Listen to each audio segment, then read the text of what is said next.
क्या हुआ भाई? अरे क्या हुआ? कोई मदद चाहिए क्या? यार मेरी गाड़ी खराब हो गई है और मुझे ये बॉक्स कहीं पहुंचाना है। हाँ वो तो ठीक है, पर है क्या इसमें? इसमें एक बहुत ही अनमोल चीज है और वक्त पे कहीं पहुंचानी पड़ेगी। मेहरबानी होगी यार तुम्हारी। हाँ हाँ चलो बॉक्स रखो। थोड़ा हाथ लगवाओ। हाँ हाँ। अरे बड़ा भारी है भैया। उठाओ। इतना बड़ा बक्सा।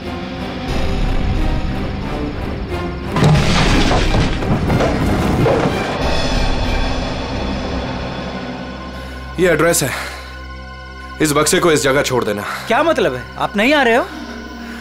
एक मिनट, ये कुछ पैसे रखो, इसे सही जगह पहुंचाओ। बक्सा उतारिए।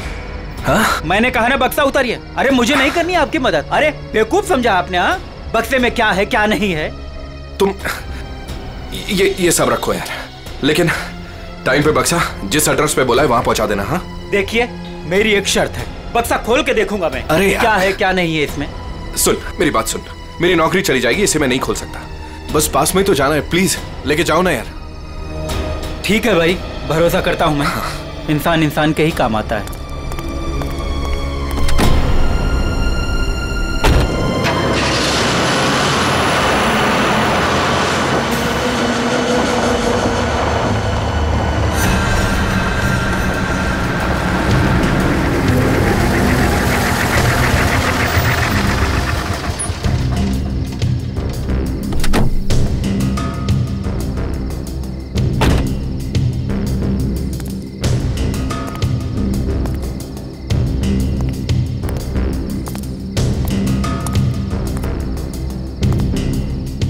पता तो यही।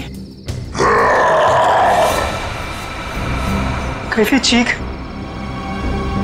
अपने को क्या बक्सा यहीं उतार के चलता।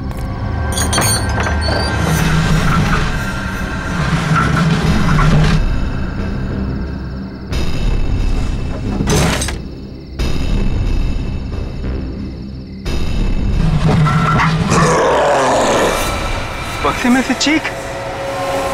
हे भगवान!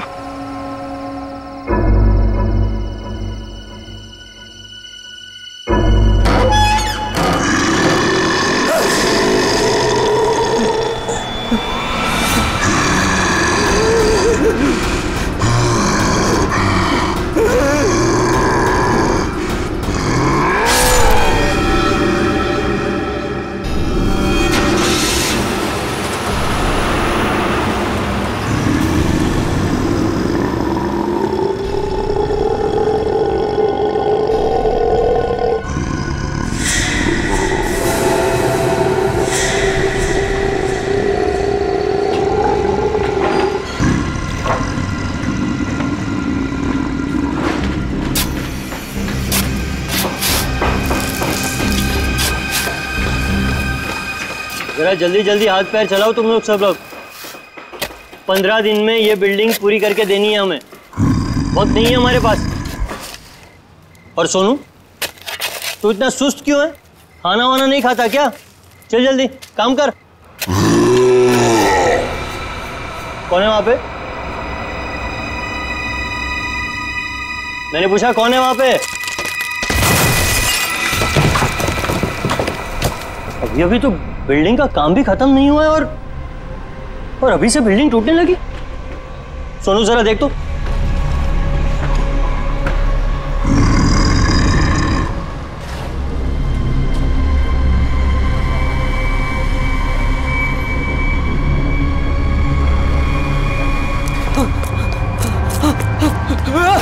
भागो, सब भागो ऐसे। सोनू, वरना सब मारे जाओगे। सोनू हुआ क्या? सब। अरे हुआ क्या? किस चीज की आवाज थी? और ये चेहरे पर निशान कैसा है? पट्टियों वाला मुर्दा। मुर्दा?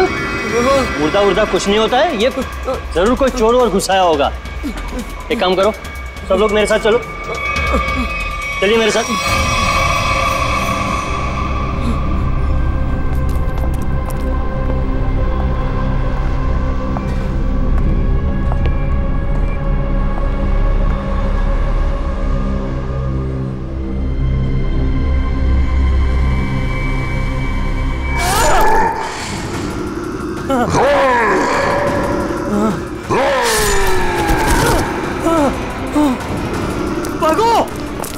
भागो सब यहाँ से भागो, पट्टी वाला मुर्दा, भागो।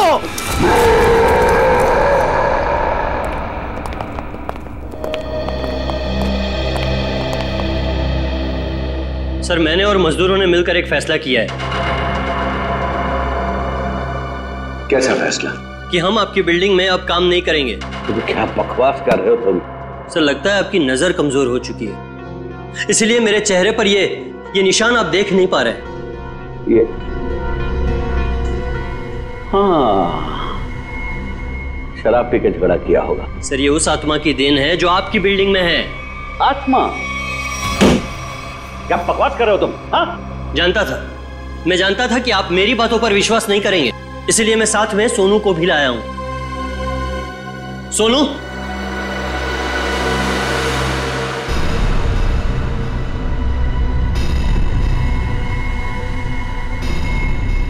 देखिए सर, बेचारा इतना घबरा गया है कि कुछ बोल नहीं पा रहा है।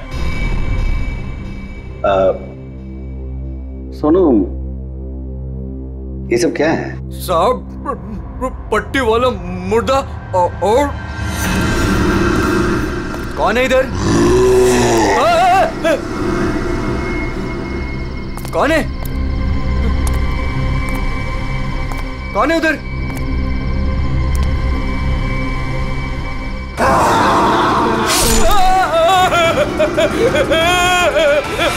मुझे लगता है कि तुम सब लोग काम कम और नशा ज्यादा करते हो, तभी ऐसी बहकी बहकी बातें कर रहे हो। सर अगर हमारी बातों पर यकीन ना हो तो कोई दूसरे मजदूर रख के क्यों नहीं देख लेते? जब वो अपनी आप बीती सुनाएंगे तब तो आपको विश्वास हो जाएगा ना। बिल्कुल रख लूंगा। इस शहर में मजदूरों की कोई कमी नहीं है। इस शहर में काम की भी कोई कमी नहीं है।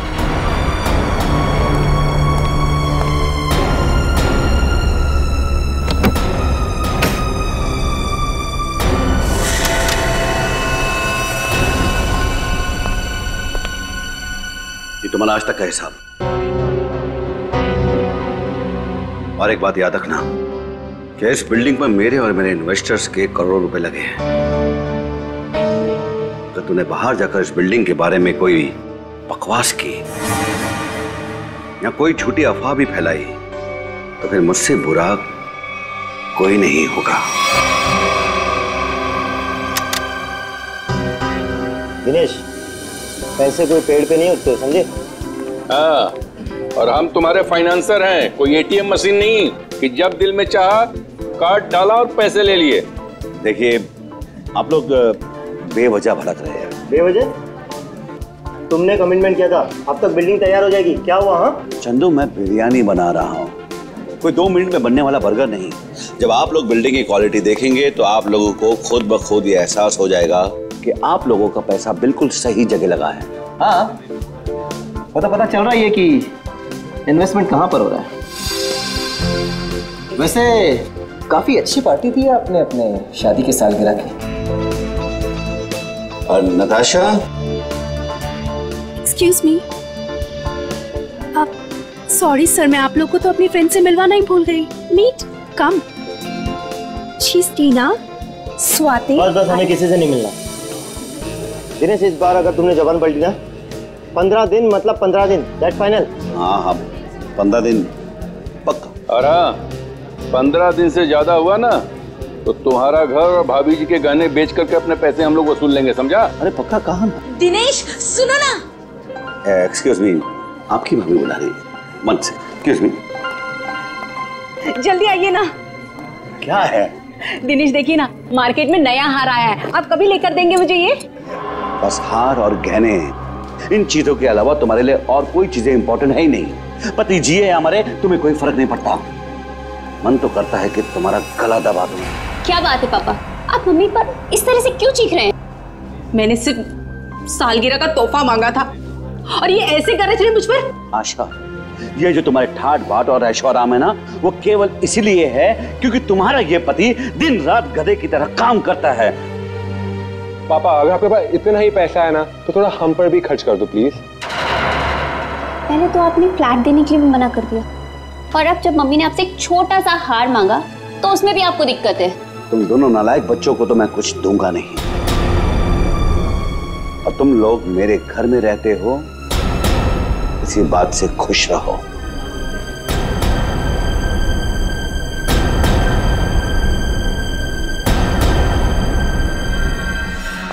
नहीं चाहिए मुझे नकली जेवर। जिंदगी भर मुझे नकली जेवर ही दिए हैं। एक छोटा सा हीरे का हार ही तो मांगा था मैंने।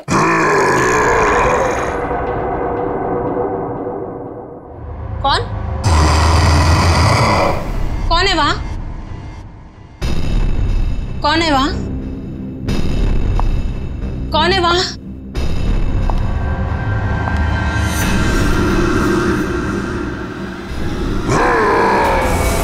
आशा, आशा, आशा, आशा। क्या मम्मी?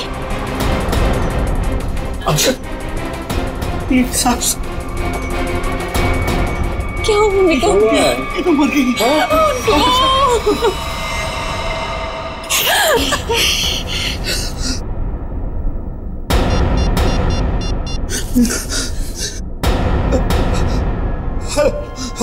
Hello, CID.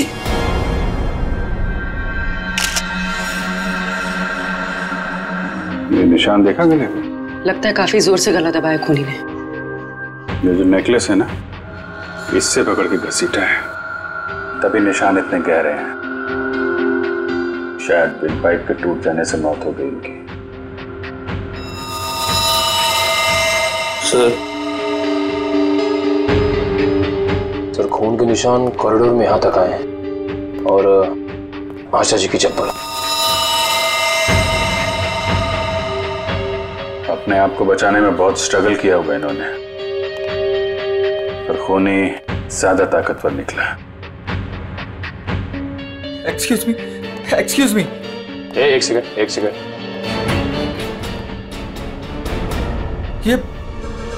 ये सब कैसे हो गया सुलेखा? आज तो इतना शुभ दिन था, शादी के सालगिरह वाले दिन। आपकी तारीफ? जी मैं सुलेखा का हस्बैंड। अच्छा, तो आशा जी आपकी सास थी? जी। सास ससुर की एनिवर्सरी पार्टी में आप काफी लेट नहीं आ रहे हैं? वो बिजनेस मीटिंग में फंस गया था, इसलिए लेट हो गया। बस अभी अभी पहुंचा हूं। ठीक है, इधर आ जाइए आप। दिनेश जी, आपको किसी पे शक है? कौन कर सकता है ऐसा काम? सर, मेरी वाइफ की किसी से कोई दुश्मनी नहीं थी।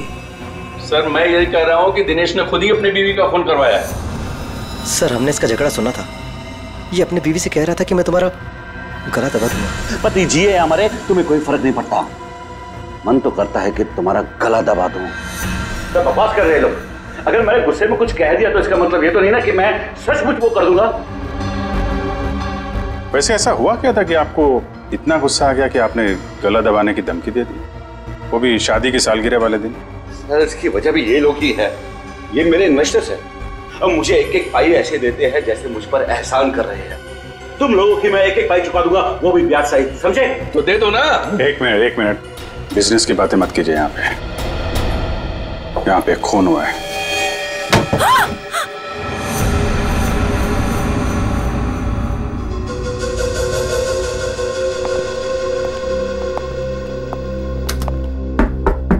कौन है अंदर? दरवाजा खोलो।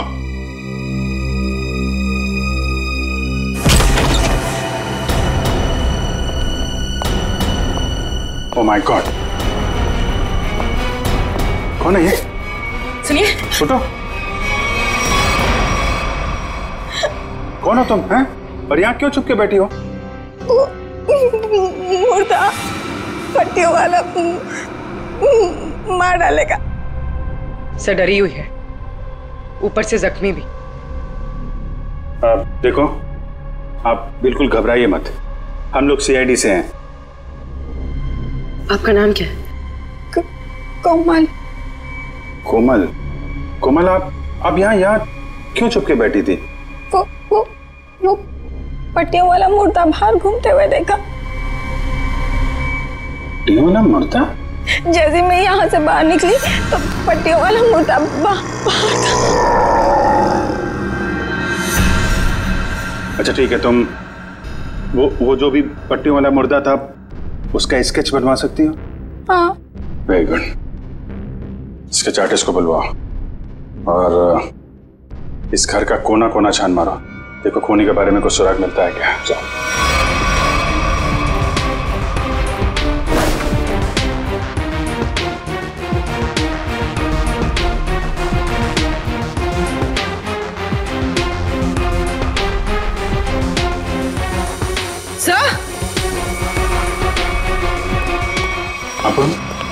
सर ये पट्टी मिली है। क्या? यहाँ पर।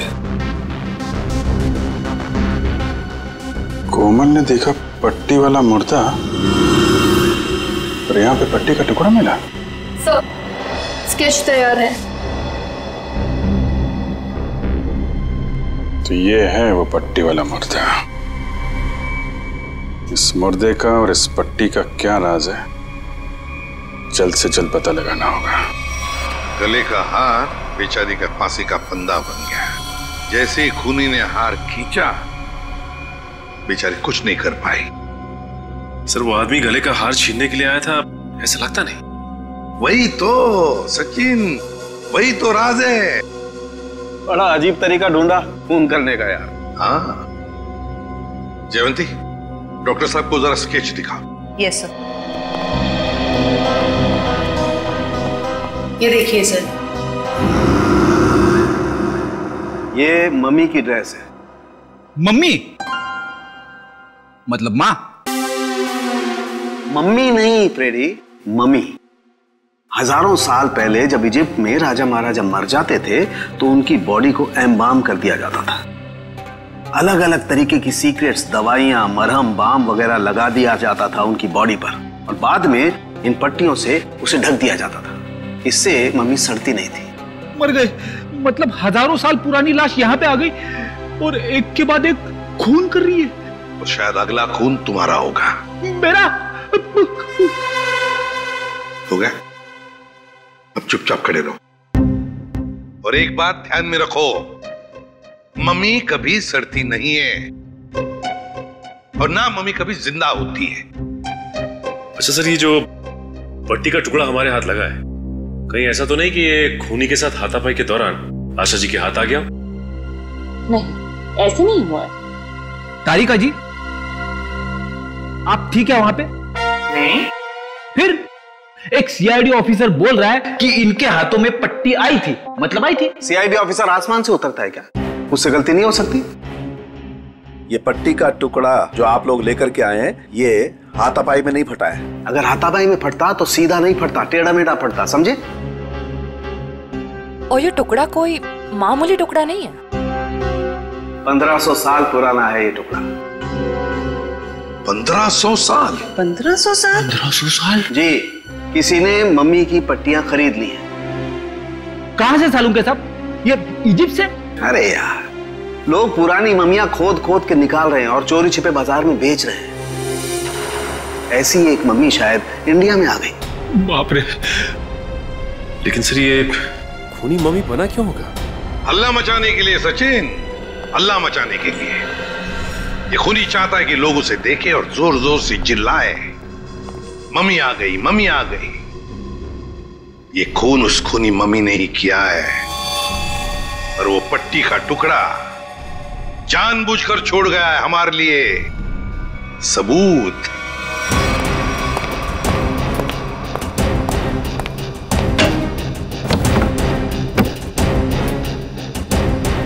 आज तो मैं इस मम्मी का काम तमाम कर दूंगा।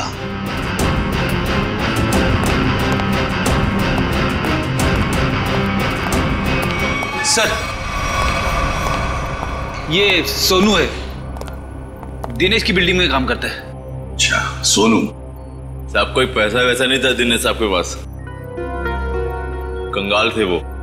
एक मिनट, कंगाल थे वो, कोई पैसा वैसा नहीं था दिनेश साहब के पास? क्या मतलब क्या है? नहीं साहब, वो तो सर से लेकर पांव तक कर्जे में डूबे हुए थे और उस बिल्डिंग की वजह से। और जब से उस पट्टी वाले मुर्दे ने हम लोगों पे हमला किया है, उस बिल्डिंग का काम भी बंद पड़ा हुआ है। पट्टी वाले खूनी ने तुम पर हमला किया? तुम पर? सर कहीं ये वही तो नहीं जिसने आशा जी का भी खून किया? हो सकता है, बिल्कुल हो सकता है। वैसे वो पट्टी वाला खूनी दिखता कैसे है? सर पट्टियों में लिपटा हुआ, एकदम सड़ा सा मुंह, चेहरे पे खून लगा हुआ था जैसे उसको कोई चोट लगी हो। मतलब उसकी सर आवाज भी बहुत अजीब सी थी, उसकी सर आवाज भी।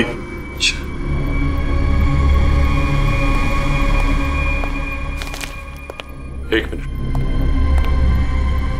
क्या वो ऐसा दिखता था? हाँ साहब, ये तो था वो।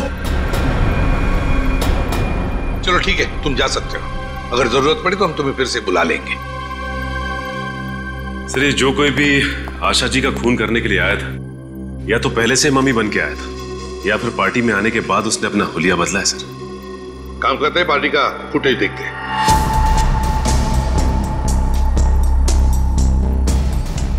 एक मिनट पॉज करो। ये देखो, ये है ना महेश, आशा जी की बेटी सुलेखा का पति महेश। हाँ सर, लेकिन ये तो कह रहा था कि आशा जी की मौत के बाद आया था ये पार्टी में। झूठ बोला हमसे, वो झूठ बोला। जयवंती सर, फोन करके बुला लो उसे अभी, इसी वक्त।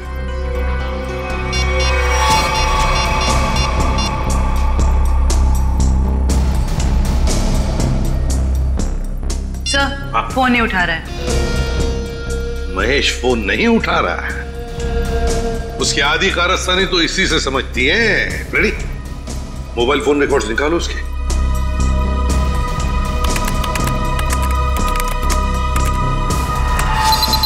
सर ये रहे महेश के फोन कॉल रिकॉर्ड्स।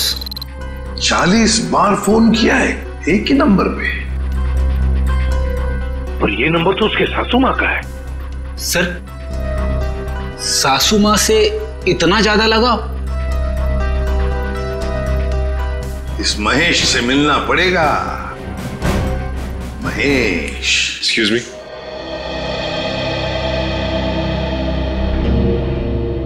क्या महेश घर पे है इस वक्त? नहीं सर, महेश जी तो अभी घर पे नहीं है। लेकिन प्रॉब्लम क्या है सर? देखिए, महेश ने हम सबसे झूठ बोला। जब आपकी मां का खून हुआ उससे पहले ही महेश वहां मौजूद था। आपका मतलब है मेरे पति ने खून किया है? देखिए, हमें उस पर शक है। लेकिन सर वो ऐसा क्यों करेंगे? पैसों के लिए। पैसों के लिए किया होगा उसने। सब पैसों के लिए? लेकिन सारा पैसा तो डैडी के पास है, उन्होंने आज तक माँ को कभी कुछ नहीं दिया। तो फिर महेश जी जो क्यों हत्या करेंगे मेरी मॉम की? अब ये सब कुछ तो हमें महेश ही बताएगा, लेकिन हाँ, अगर महेश आपसे कांटेक्ट करता है तो हमें खबर कीजिए। तो फ्रेडी, इस महेश का मोबाइल ट्रैक करो, सब पता चल जाएगा।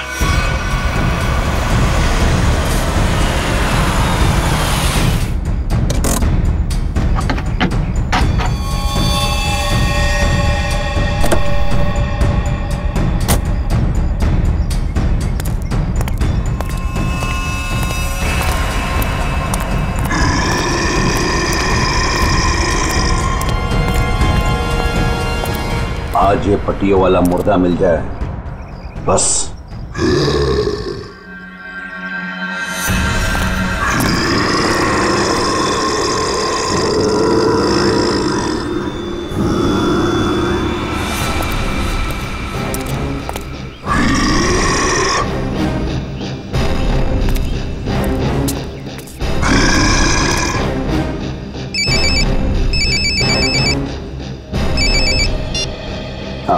हेलो। हाँ जीतू भाई, हाँ आपके लिए खुशखबरी है। हाँ जी, बिल्डिंग का काम बहुत जल्द शुरू होने वाला है।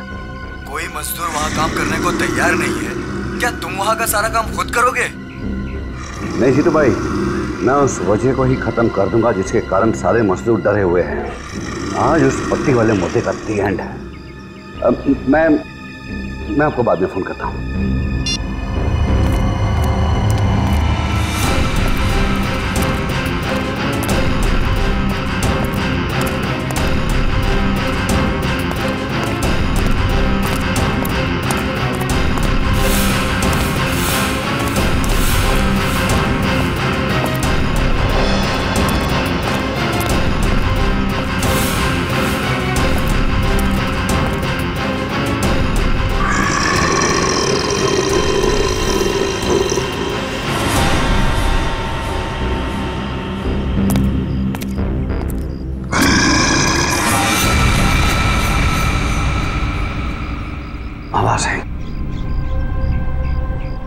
कहीं से आवाज आई, पट्टियों वाले मुर्दे, आज तू बचेगा नहीं, आज तुझे छोड़ूंगा नहीं मैं।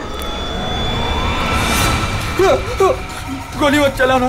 तो तू ही ये सब कुछ कर रहा है और तूने ही आशा को भी मारा। नहीं, मैं ऐसा क्यों करूंगा? मैंने नहीं मारा। तू यहाँ क्या कर रहा है? मैं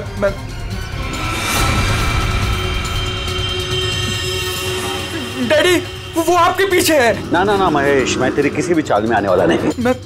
मैं सच कह रहा हूँ, वो पट्टी वाला मुर्दा आपके पीछे ही है।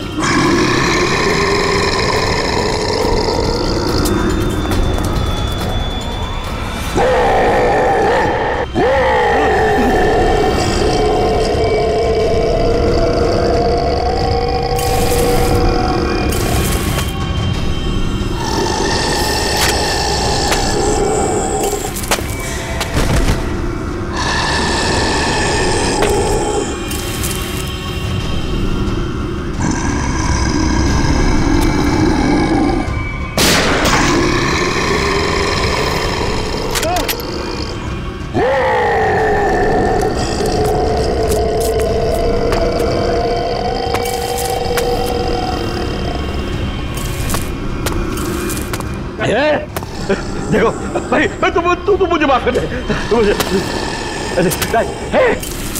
क्यों मेरे पीछे पीछे कुछ भी नहीं है। देखो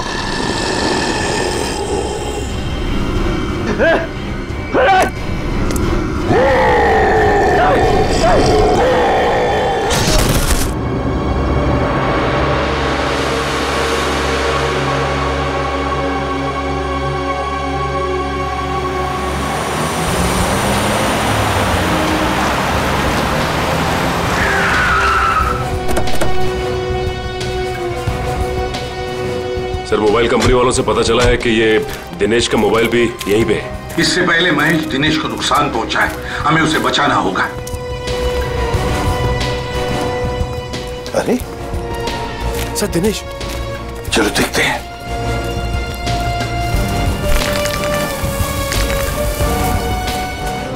फ्रेडी, जयवंती, देखो आसपास। Yes sir.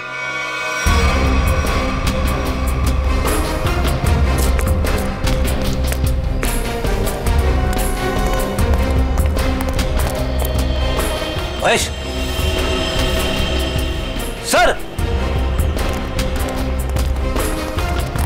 हाँ फ्रेडी, क्या हुआ? सर, महेश बेहोश है।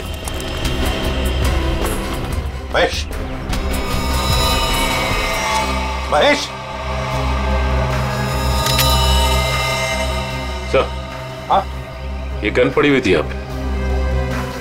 सर, हम तो सोच रहे थे कि इन सब के पीछे ये महेश है, लेकिन ये तो खुद ही बेहोश पड़ा है।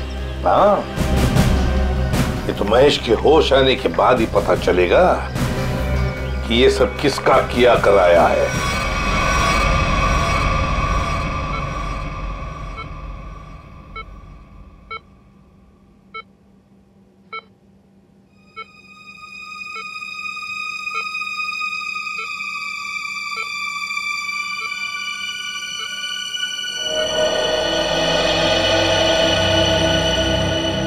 डॉक्टर साहब, अब कैसी तबीयत है मेरे पापा की? फिलहाल इनकी तबीयत नाजुक है, अभी कुछ भी कहना मुश्किल है। 48 घंटे ऑब्जर्वेशन में रखेंगे, फिर देखते हैं क्या करना है।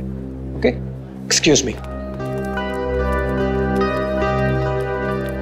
मैं कभी सोच भी नहीं सकती कि मेरा पति इतना घिनौना मुजरिम निकलेगा। पहले तुमने मेरी माँ को मार दिया और अब मेरे पापा पे तुमने हमला किया। ये तुम क्या कह रहे हो सुलेखा? देखो, मैंने ऐसा कुछ भी नहीं किया है। मैं निर्दोष हूँ, बेकसूर हूँ। मैं हर मुजरिम यही कहता है कि उसने कुछ नहीं किया, वो निरपराध है। लेकिन सारे सबूत उसी आदमी की तरफ उंगली उठाकर कह रहे हैं कि ये इस आदमी ने किया है, और वो आदमी है तुम। लेकिन सर, आपके पास ऐसा कौन सा सबूत है जो ये साबित करता है कि खून मैंने किया है? एक हो तो बताए। सबसे पहले तो तुमने हमसे झूठ बोला कि तुम पार्टी में देर से गए, लेकिन सीसीटीवी फुटेज साफ साफ दिखा रही है कि तुम पार्टी में पहले ही मौजूद थे, आशा जी की मौत से पहले। सबूत नंबर 2, 3 दिनों में 40 फोन किए तुमने आशा जी को, जबकि तुम उन्हीं के घर में रहते थे। इतने सारे फोन कॉल करने की वजह? और जिस वक्त क्राइम सीन पर दिनेश जी मिले उस वक्त सिर्फ एक ही आदमी मौजूद था, वो तुम थे। मैं डर गया था सर, डर गया था। दरअसल बात यह है सर कि मैं नया बिजनेस चालू करना चाहता हूँ और जिसके लिए मुझे पैसों की जरूरत थी और मैं चाहता था कि वो पैसे मुझे सासू माँ जी दे दे। बस सर इसीलिए मैं उन्हें बार बार कॉल कर रहा था और कोई वजह नहीं है सर। तो इनके कहने का मतलब है कि ये पार्टी में पैसे मांगने के लिए गए थे आशा जी से, है ना? हाँ सर, उस दिन मैंने देखा कि ये लोग बिजनेस के लिए मुझे पैसा नहीं दे रहे और सासू माँ को लाखों करोड़ों के गहने दिए जा रहे। और तुमने गुस्से में आकर मार डाला आशा जी को? नहीं, मैंने उन्हें नहीं मारा। मैंने कहा ना, मैं उनसे पार्टी में बात करने गया था पर मेरे बात करने से पहले ही उनका मर्डर हो चुका था। नहीं महेश जी, कौन विश्वास करेगा तुम्हारी इन बातों पर? पहले तुमने आशा जी को मारा, फिर दिनेश जी के पीछे पड़े, और वो भी कहां पर? अंडर कंस्ट्रक्शन बिल्डिंग में। ये गलत इल्जाम है। मैं वहां पर उनसे भी बात करने गया था, मैंने नहीं मारा। ऑफिस में नहीं जा सकते थे, घर में नहीं जा सकते थे? उनसे बात करने में ऑफिस से गया था, पर जब मैं ऑफिस पहुंचा सर तो वो निकल चुके थे अपनी साइट पे सर, इसीलिए मैं साइट पर चला गया। पर जब मैं साइट पर गया तो सर मैंने देखा कि एक पट्टी वाले मुर्गे ने उन्हें धक्का दे दिया। आशा जी और दिनेश जी पर उस मम्मी ने हमला किया? हाँ सर। पंकज, ये तो उस आदमी ने किया है जो दुनिया को दिखाना चाहता है कि ये किसी इजिप्शियन मम्मी ने खून किया है। पर वो हमारे परिवार के पीछे क्यों पड़ा है? तो डॉक्टर साहब कह रहे थे ना कि इस तरह की पुरानी और महंगी पट्टियां आसानी से नहीं मिलती। सचिन, सेंट्रल स्टेट लेबोरेटरी से पता लगाएंगे कि पट्टियां कहां से और कैसे मिली है। मैं सीआईडी से आपसे मिलना चाहती हूँ। डॉक्टर चारू, आप ही? हाँ, मैंने ही आपको फोन किया था। डॉक्टर चारू, इस पट्टी को पहचानती हैं? ओह माय गॉड, ये पट्टी आपको कहाँ से मिली? ये पट्टी तो हमारी लैब से चुराई गई थी। इस सिलसिले में एक डॉक्टर को काम से भी निकाल दिया गया। आइए।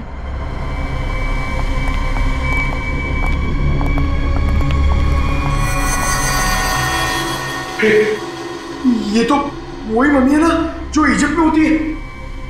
मतलब ये नींद में चलकर यहाँ पर आ गई। आप भी अच्छा मजाक कर लेते हैं। दरअसल हर साल इजिप्ट से इन मम्मीज को हमारे यहाँ रिसर्च के लिए भेजा जाता है और सर ये मम्मीज 1500 साल पुरानी है। तो क्या सिर्फ इन्हीं मम्मीज की पट्टी गायब है? हाँ सर, कुल 5 मम्मीज की पट्टियाँ चोरी हुई थी, जिसमें से 2 पे मैं काम कर रही हूँ इन्हें गलने से बचाने के लिए। अच्छा, आप कह रही थी ना कि एक डॉक्टर को काम से निकाल दिया गया पट्टी चुराने के इल्जाम, उसकी डिटेल मिल सकती है हमें? हाँ सर, देती हूँ।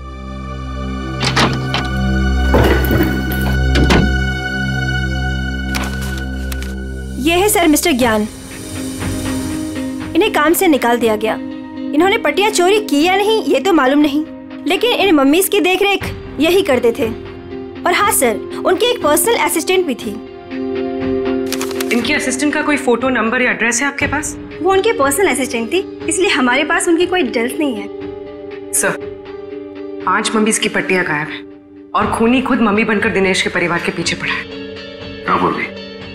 ये खूनी दिनेश के ऊपर दोबारा हमला करेगा। क्या हुआ डॉक्टर? आप पापा को इतनी अचानक से क्यों शिफ्ट कर रहे हैं? देखिए, इनकी हालत पहले से ज्यादा बिगड़ गई है। अगर इन्हें आरजे हॉस्पिटल में भर्ती नहीं कराया गया तो इनका बचना मुश्किल हो जाएगा।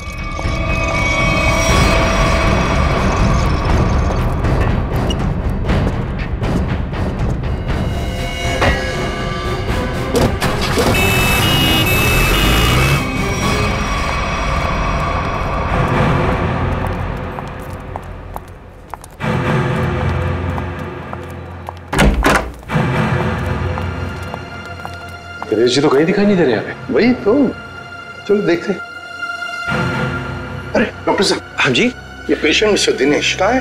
हाँ जी, उनको तो डिस्चार्ज दे दिया है। क्या मतलब तबीयत सुधर गई थी उनकी? नहीं, तबीयत तो नाजुक ही थी, पर उनके परिवार वालों को शायद भरोसा नहीं था कि उनका यहाँ अच्छा इलाज होगा। तो उन्होंने दूसरे डॉक्टर को फोन किया और वो यहाँ से दूसरे हॉस्पिटल ले गए। कौन से hospital? RG hospital. RG hospital, उसका नंबर तो होगा ना यहाँ पर? हाँ जी, रिसेप्शन पे होगा। चलिए आइए बात करा देता हूँ।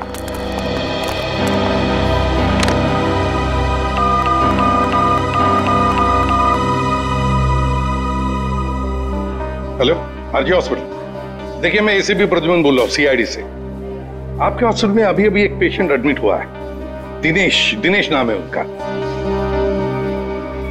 नहीं हुआ है?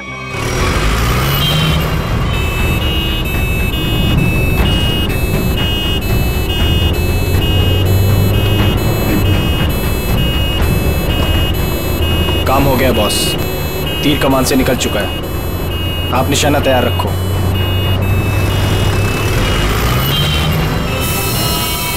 अरे धुआं कहां से आ रहा है?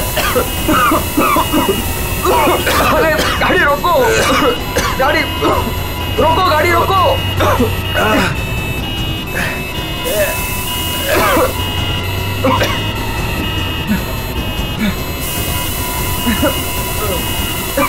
धुआं बढ़ते ही जा रहा है ये।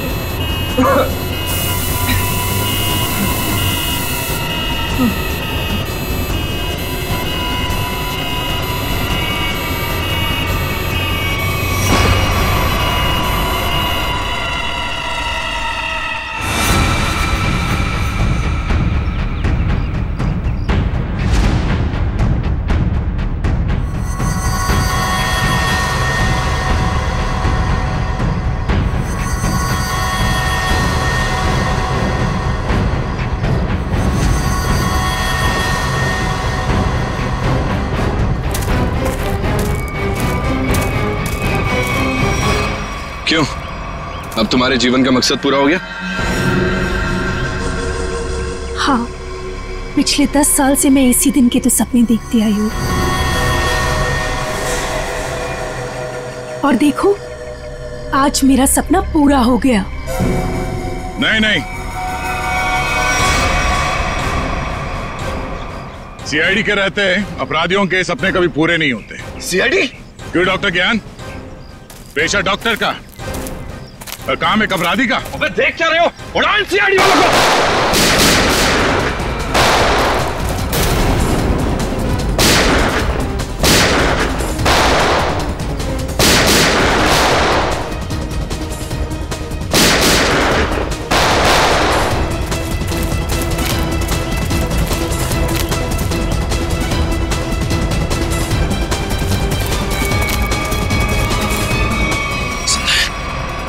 सब बेहोश है, इनको होश में आना पड़ेगा।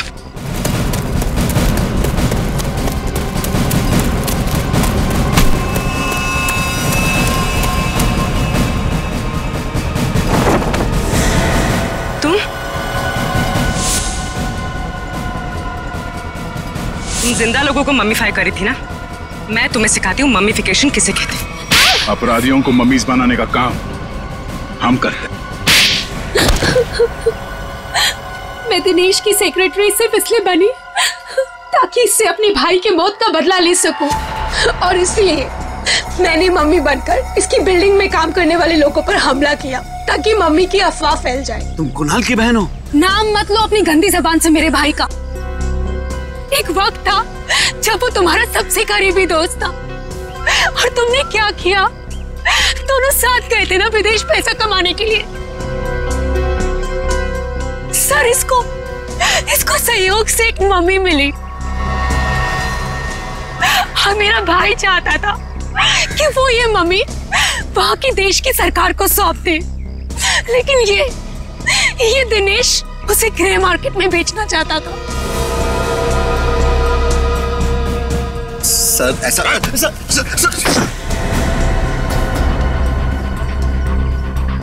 जब कुणाल ने कहा कि वो पुलिस के पास जाएगा तो मैंने उसे मारकर जमीन में गाड़ दिया और मम्मी बेचकर अमीर बन गया। वाह, बहुत अच्छा काम किया तुमने। पैसों के लालच में तुमने दोस्ती को जमीन में गाड़ दिया। मुझसे गलती हो गई सर, मुझे माफ कर दीजिए आप। अब ये तो समझ में आ गया कि तुमने नताशा को नौकरी पे इसलिए रखा क्योंकि तुमने कुणाल की बहन को देखा नहीं था। अगर ये बात समझ में नहीं आई कि डॉक्टर ज्ञान इस सब में तुमने इसका साथ कैसे दिया? मैंने ये सब पैसे के लिए किया। पैसों के लिए अपराध के दलदल में कूद गए तुम। और नताशा, तुम्हें पता कैसे चला कि तुम्हारे भाई का खून इस दिनेश ने किया? जब कई दिनों तक भैया की विदेश से कोई खबर नहीं आई तो मैं उनका पता लेने के लिए इसके घर गई थी, और वहां मैंने सुना कि अपनी बीवी को बता रहा था कि किस तरह इसने मेरे भाई का खून कर दिया और उसे जमीन में गाड़ दिया। आशा ये सब पहले से जानती थी और इसलिए मुझे उसको मारने का कोई पछतावा नहीं है। पछतावा होगा, तुम सबको बहुत पछतावा होगा जब कानून तुम्हें कड़ी से कड़ी सजा सुनाएगा, चाहे फांसी।